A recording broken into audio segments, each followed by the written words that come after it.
A safe and enjoyable stay at a campground or RV park begins with plugging in your RV. Today, we're going to show you how to properly plug in an RV without doing damage to your rig or the campground pedestal. My name's Kevin, I'm with Happy Acres Campground, and let's do this.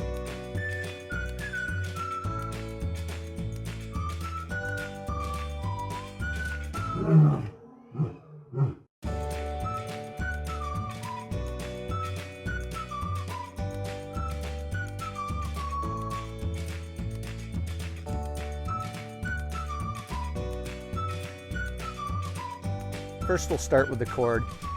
You might think that once you have the cord out, it's as simple as just plugging in, but there's a couple steps you want to take to protect yourself before.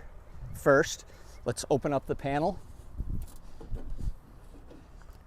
It looks like we have a choice between a 50 amp, which is 4 prongs, a 30 amp, which is 3, or a 20 amp, or what you might call a 110 plug. Make sure all the breakers are off for each, and then we're ready to start. The next step, we'll be testing our circuit with a surge protector.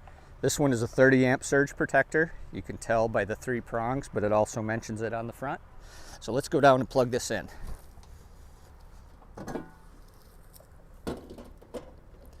Once we plug it in, we can flip on the power to that breaker, the 30 amp. If the dog is white, the circuit is great. If the dog is red, it's time to contact the campground staff because there's a potential problem with this pedestal. After that, we'll turn it back off.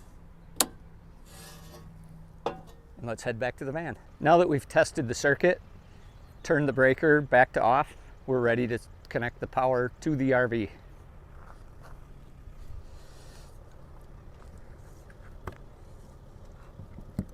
When you push in, some of these you actually have to twist, and then it has a connector nut that holds it in there nice and tight.